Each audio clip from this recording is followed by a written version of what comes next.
sekalian yang dikasihi Tuhan, kata solus Christus, hanya Kristus adalah satu kata yang diucapkan oleh Martin Luther ketika dia mengadakan gerakan reformasi, ketika dia membawa umat Kristen kembali kepada iman, kembali kepada anugerah, dan kembali kepada Kristus yang hanya satu-satunya jasa di dalam kehidupan ini. Luther memberikan satu kata yang luar biasa bagi kita, yaitu solus Christus. Di samping kata sola gratia, sola fide, sola scriptura, dan sola deo gloria, solus Christus ini hanya satu-satunya Kristus di dalam kehidupan kita.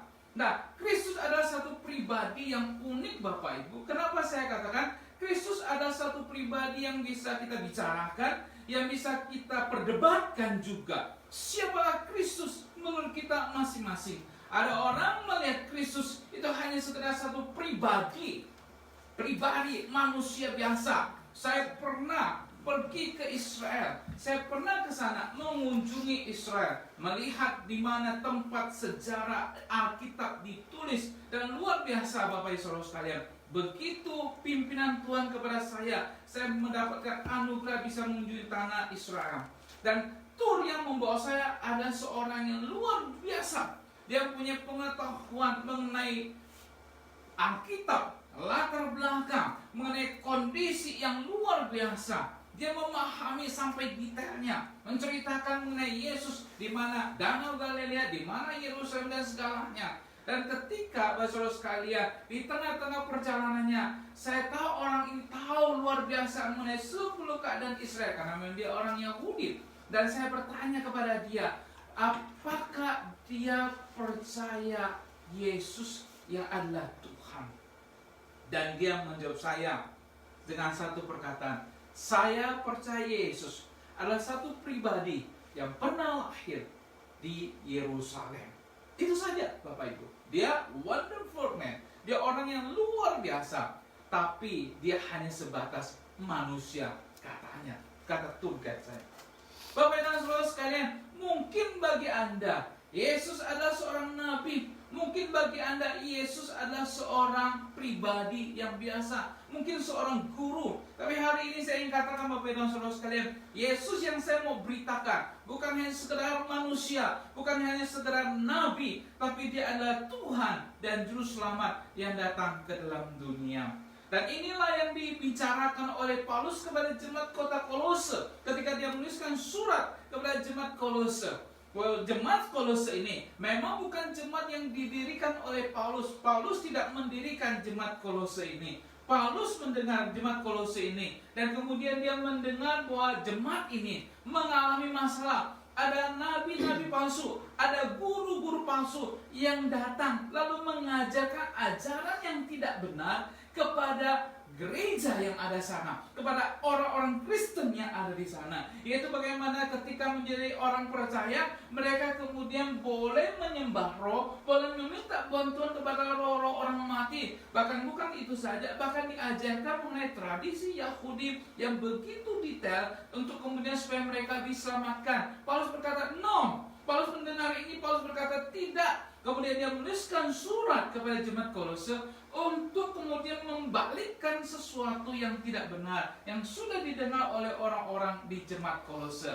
Makanya Paulus kemudian memberikan satu hal yang penting Bapak Ibu, yang saudara sekalian yang ingin saya bicarakan pada pagi hari ini, sesuai dengan firman Tuhan yang kita baca. Yang pertama, hanya dalam Kristus kita mampu mengenal Tuhan yang benar. Hanya dalam Kristus kita mampu mengenal Tuhan yang benar. Ayat 15 sampai ayat yang ke-19 dikatakan di situ, ia adalah gambar, dia adalah ikon, dia adalah gambar daripada Allah yang tidak kelihatan, yang sulung, lebih utama dari segala yang diciptakan. Karena di dalam Dia telah diciptakan segala sesuatu yang ada di surga dan yang ada di bumi, yang kelihatan, yang tidak kelihatan, baik singgasana maupun kerajaan, baik pemerintah maupun penguasa, segala sesuatu, diciptakan oleh Dia dan untuk Dia. Bahkan dikatakan ayat 18, ialah kepala tubuh, yaitu jemaat. Ialah yang sulung, yang pertama bangkit dari antara orang mati, sehingga yang lebih utama dalam segala sesuatu. Karena seluruh kepenuhan Allah itu berkenan diam di dalam Dia. Bapak Ibu dan Saudara sekalian, Paulus mau menjelaskan Yesus itu gambar, Yesus itu adalah yang sulung, Yesus itu adalah kepala, Yesus adalah kepenuhan Allah. Makanya hanya di dalam Yesus kita mampu, kita bisa mengenal Allah yang sesungguhnya. Mungkin Bapak Ibu pernah mendengar mengenai kisah bagaimana orang-orang buta menjelaskan mengenai gajah. Orang buta yang tidak pernah melihat gajah, maka mereka akan menjelaskan gajah berdasarkan konsep mereka masing-masing. Orang yang mungkin ada di depan gajah, yang pegang belalai gajah, kemudian dia akan berkata, gajah itu bentuknya panjang dan berkerut. Ada yang ketika dia pegang kupingnya gajah, dia berkata, gajah itu tipis, lalu bulat, dan bisa kepak. Ketika pegang perutnya gajah, orang buta ini lalu berkata, gajah itu bumbul dan gede. Bapak Ibu dan Saudara sekalian. Dan yang pegang ekornya gajah, dia akan berkata, gajah itu tipis, lalu ada helainya dan sedikit bau, karena pasti pantatnya gajah. Bapak Ibu dan Saudara sekalian, saya ingin menjelaskan bahwa orang-orang buta ini menjelaskan mengenai gajah itu ada benarnya, tapi tidak sempurna. Tidak sempurna. Kenapa? Karena gajah yang mereka jelaskan hanya berdasarkan sesuatu yang mereka pegang. Demikian juga agama di dalam dunia ini. Agama di dalam dunia ini semuanya mengajarkan mengenai Tuhan, tapi agama dalam dunia ini tidak sempurna, sama seperti orang buta menjelaskan mengenai gajah. Oleh karena itu, bagi saudara sekalian, ketika orang beragama, mereka hanya mendapatkan bagian di dalam ketidaksempurnaan sesuai dengan rasio pemikiran manusia, karena itu berdasarkan apa yang diajarkan dan tidak sempurna, Bapak Ibu. Dan kita melihat ketika Paulus menjelaskan Yesus itu adalah gambar, Yesus adalah yang sulung, kepala, bahkan kepenuhan Allah. Yesus itu adalah sesuatu pribadi di mana kita mampu mengenal dan kita mengerti Allah yang sesungguhnya hanya ada di dalam Kristus. Dan Paulus menekankan mengenai Dia yang sudah mengenal Tuhan. Saya ingin katakan pada Bapak Ibu, siapa itu Paulus? Kalau kita mau melihat, Paulus itu bukan orang sembarangan. Dia seorang dalam pengetahuannya. Dia itu begitu luar biasa hebatnya. Dikatakan di dalam Filipi 3 ayat 5 sampai yang ke-6, ia disunat pada hari yang ke-8.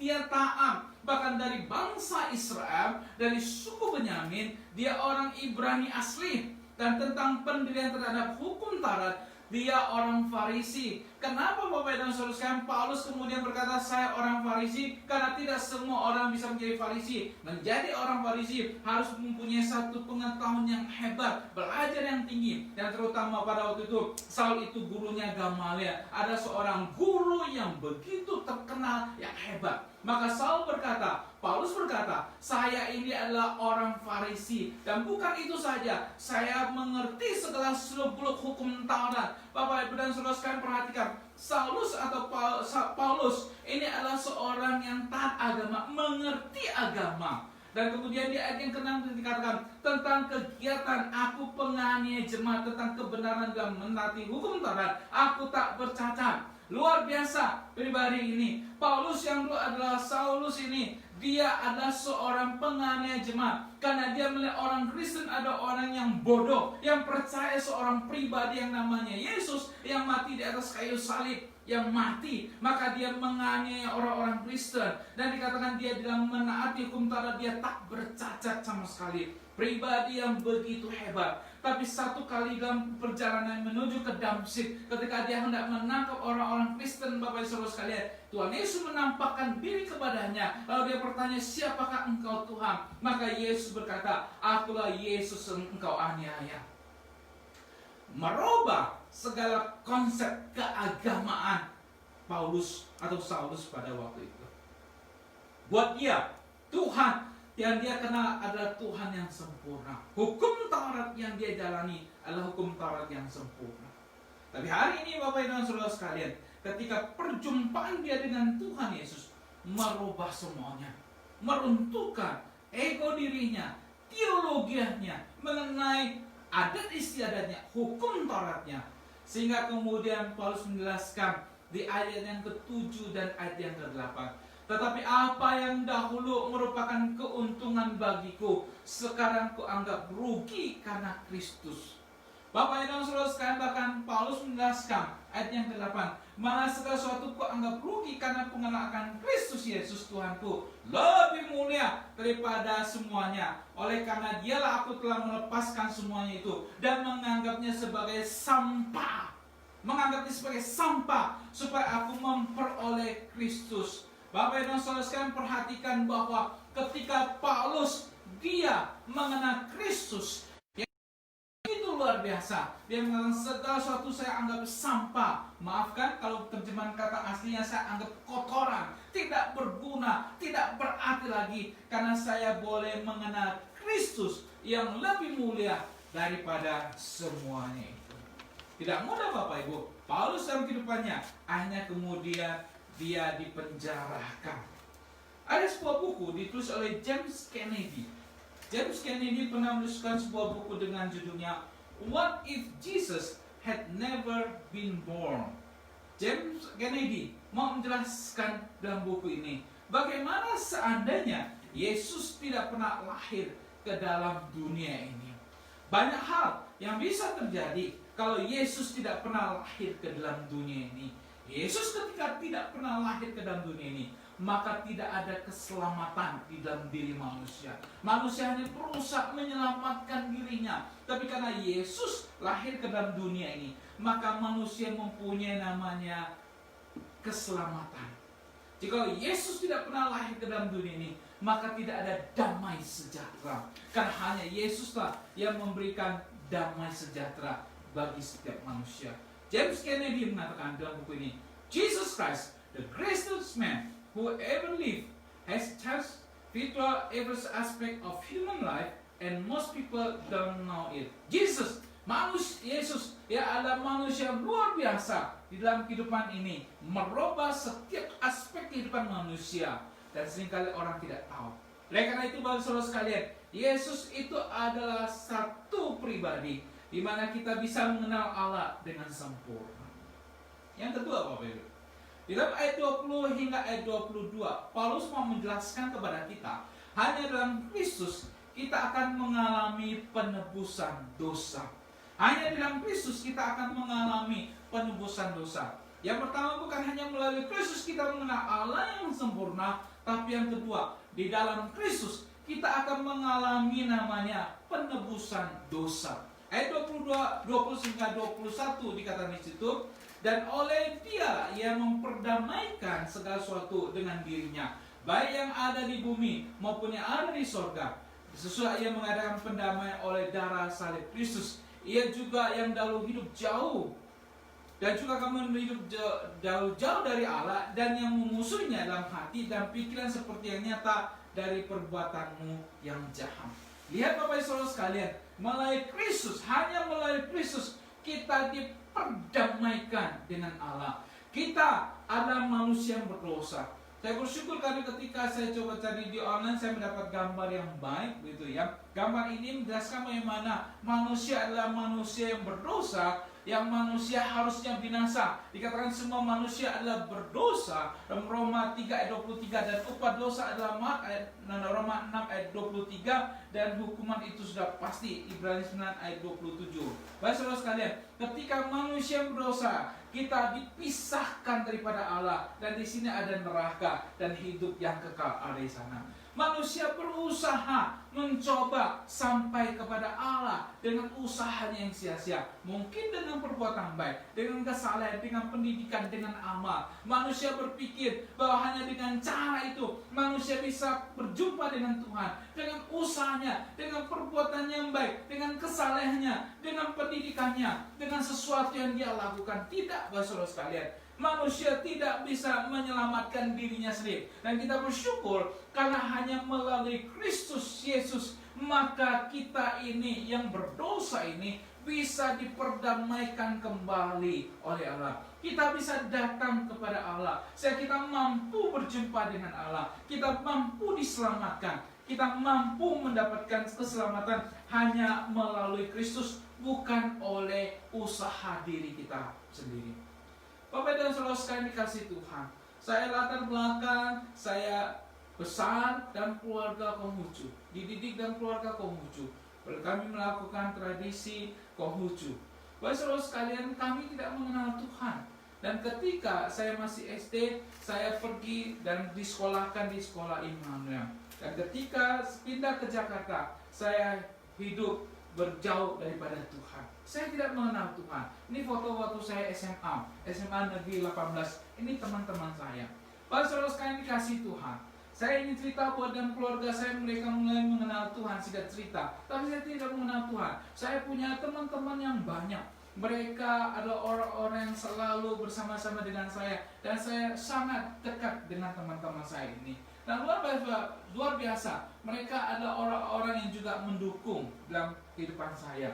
Dan yang penting Bapak saya ingin katakan bahwa dulu saya tidak mengenal Tuhan. Dulu saya tidak ke gereja. Dulu saya juga tidak mengenal bahwa hanya Yesus satu-satunya juru selamat. Tapi satu kali ketika saya diajak pergi retreat oleh kakak saya, kemudian saya ikut retreat itu dan akhirnya di retreat itu saya percaya Tuhan. Saya menerima Tuhan. Saya mendapatkan keselamatan di dalam Tuhan. Dan saya ingin mengatakan pada pagi hari ini bahwa hanya dalam Kristuslah kita mendapatkan keselamatan. Dan saya sungguh bersyukur karena saya boleh mengenal Tuhan. Yang ketiga dan yang terakhir Bapak Ibu, bukan hanya dalam Kristus kita mengenal Tuhan yang sempurna. Hanya dalam Kristus kita mendapatkan penebusan dosa. Yang ketiga, hanya dalam Kristus kita kuat menghadapi masalah hidup ini. Kita kuat menghadapi masalah hidup ini. Ayat yang ke-23 dikatakan di situ, sebab itu kamu harus bertekun dalam iman, tetap teguh dan tidak bergoncang, dan jangan mau digeser dari pengharapan Injil yang telah kamu dengar dan yang telah dikabarkan di seluruh alam di bawah langit, dan yang aku ini Paulus telah menjadi pelayannya. Paulus mau menekankan kepada jemaat Kolose, ketika engkau sudah mendengar Injil, ketika engkau sudah percaya kepada Kristus, maka imanmu jangan goyah. Tetap teguh berpegang kepada Kristus yang adalah dasar daripada imanmu, dasar daripada kepercayaanmu. Maka engkau akan mampu menghadapi segala sesuatu. Paulus menekankan, sama seperti aku, Paulus ini yang adalah pelayannya. Bapak Ibu mungkin pernah mendengar ada seorang aktor di Amerika ini namanya Robin Williams. Dia mati bunuh diri. Robin Williams adalah aktor yang luar biasa, aktor yang hebat, yang sering kali dalam filmnya dia memainkan peran orang baik, bahkan memberikan hiburan dengan film-film yang luar biasa lucunya. Tapi sangat disayangkan, seorang aktor yang begitu luar biasa, yang menghibur, akhirnya dia bunuh diri. Dia bunuh diri. Menghadapi masalah hidupnya, dia tidak kuat. Dia bunuh diri. Saya tahu pada saat ini kita menghadapi masalah yang luar biasa. Ada ketakutan, ada rasa khawatir dalam kehidupan kita. Khawatir, salah satunya yaitu virus corona. Yang mungkin kita takut bisa kena dengan kita, keluarga kita. Khawatir dengan masa depan bisnis kita, takut dengan usaha kita. Apa yang harus kita lakukan setelah virus corona ini? Yang harus kita lakukan dengan ekonomi kita, dengan bisnis kita, dengan gereja kita. Dan Yesus adalah satu pribadi mau mengajarkan kepada kita, Bapak Ibu sekalian, Matius 11 ayat 28, marilah kepadaku semua yang letih lesu dan berbeban berat, aku akan memberi kelegaan kepadamu. Yesus berkata, mari kepadaku semua engkau yang letih lesu dan yang berbeban berat, aku akan berikan kelegaan kepadamu. Hanya Yesus satu-satunya pribadi yang mengajak kepada setiap orang yang ada dalam dunia ini, datang kepada Yesus, datang kepada Yesus. Kita yang letih, lesu dan yang berbeban berat. Karena Yesus memberikan satu jaminan, kelegaan kepada kita semua. Saya pernah membaca satu kisah di online Bapak Ibu. Kisah mengenai seorang ibu penjual tempe di Jogja. Ibu ini dalam kehidupannya sehari-hari menjual tempe. Dan pada satu hari Bapak Ibu dan Saudara sekalian, dia butuh uang untuk kehidupannya. Dia tidak tahu apa yang harus dilakukan karena ketika dia pergi ke belakang, dia melihat semua tempe yang di dapur itu masih setengah matang dan belum siap untuk dijual. Tapi dia butuh uang hari itu. Maka dia teringat akan perkataan pendeta yang ada di gerejanya. Jikalau kamu punya iman sebesar biji sesawi, maka kamu akan bisa memindahkan gunung. Maka dia berpikir, jikalau saya punya iman sebesar biji sesawi, saya bisa pindahkan gunung, apalagi tempe ini. Maka kemudian dia doakan tempenya. Tuhan, hari ini saya butuh uang, tolong ya Tuhan, supaya tempe saya yang setengah matang ini bisa menjadi matang. Di dalam nama Tuhan Yesus, amin. Berubah tempe ini menjadi matang. Selesai berdoa, dia buka tutup tempenya dan dia menyaksikan Bapak Ibu bahwa tempenya ini masih setengah matang, tidak berubah. Di dalam keadaan seperti itu kemudian dia berpikir, gak apa-apa lah, saya bawa tempe saya ke pasar, saya coba jual. Kemudian dia taruh tempe itu ke gerobak, kemudian dia dorong. Di tengah jalan dia teringat, mungkin doanya kurang serius, mungkin doanya kurang minta sama Tuhan. Karena ada firman Tuhan mengatakan, ketuklah maka akan kemudian dibukakan, cari maka kamu akan mendapatkan, minta maka kamu akan mendapatkan. Saudara sekalian, maka sang ibu penjual tempe ini kemudian berhenti di jalan, kembali dia berdoa, dia meletakkan tangannya di atas tempenya supaya tempenya ini bisa berubah. Dalam nama Yesus, Tuhan rubah tempe saya ini. Ketika selesai berdoa, dia buka lagi dan dia menyaksikan kedua kali tempenya nggak berubah. Dia bawa tempenya sampai ke pasar. Dia keluarkan tempenya yang setengah matang. Jika di pasar Bapak Ibu jam 7, jam 8 gak ada yang beli tempenya yang setengah matang ini. Dia mungkin berpikir, orang nggak mau tempenya yang setengah matang. Dan dalam keadaan seperti itu, dia diingatkan oleh Tuhan, kalau doa itu nggak boleh maksa sama Tuhan. Doa itu tidak boleh maksa kehendak kita, lalu berserah kepada Tuhan. Maka di pasar inilah dia berdoa dan berserah kepada Tuhan. Dengan meneteskan air mata, ya Tuhan, tolong ya Tuhan, robah tempe ini sesuai dengan kehendak-Mu. Robah ya Tuhan, saya hanya minta Engkau robah. Itu ketiga kalinya dia berdoa Bapak Ibu. Dan ketiga kali ini dengan hati yang dari hidup dia buka tempe. Ketika dia buka tutup tempenya, dia menyaksikan bahwa tempenya itu masih setengah matang, tidak berubah. Ketika dia menunduk, datanglah seorang ibu menghampiri ibu penjual tempe ini, lalu bertanya, Ibu, ini ibunya tempenya setengah matang ya Bu? Iya. Lalu kemudian sang ibu itu berkata, Bu, saya beli semua tempenya yang setengah matang. Sang ibu ini cepat bungkus tempenya sambil dia kasih, dia mau konfirm, Bu, ini tempe setengah matang. Kenapa ibu mau beli tempe setengah matang? Lalu ibu yang beli tempe ini berkata, anak saya kuliah di Jakarta, dia suka makan tempe Jogja. Setiap kali saya kirim tempe ke dia telepon, Ma, tempenya rusak. Saya kirim lagi, dia bilang, Ma, tempenya rusak. Maka hari ini saya berpikir saya harus cari tempe yang setengah matang. Jadi ketika saya kirim ke Jakarta, 1-2 hari sampai sana tempenya matang. Maka hari ini saya cari satu pasar, orang yang jual tempe setengah matang. Hanya ibu yang jual tempe setengah matang. Oleh karena itu Bapak dan Saudara sekalian, Tuhan Yesus tidak rubah tempe. Tuhan Yesus jawab doanya. Oleh karena itu dalam kehidupan kita, Yesus adalah satu-satunya harapan kita. Kita percaya kepada Dia, kita taat kepada Dia. Dalam menghadapi masa kehidupan ini, jangan khawatir Bapak Ibu dan Saudara sekalian. Percaya Tuhan Yesus hanya satu-satunya. Di mana kita mengenal Allah, hanya Yesus satu-satunya. kita mendapatkan pengampunan dosa. Hanya Yesus satu-satunya di mana kita bisa kuat menghadapi masalah dan pergumulan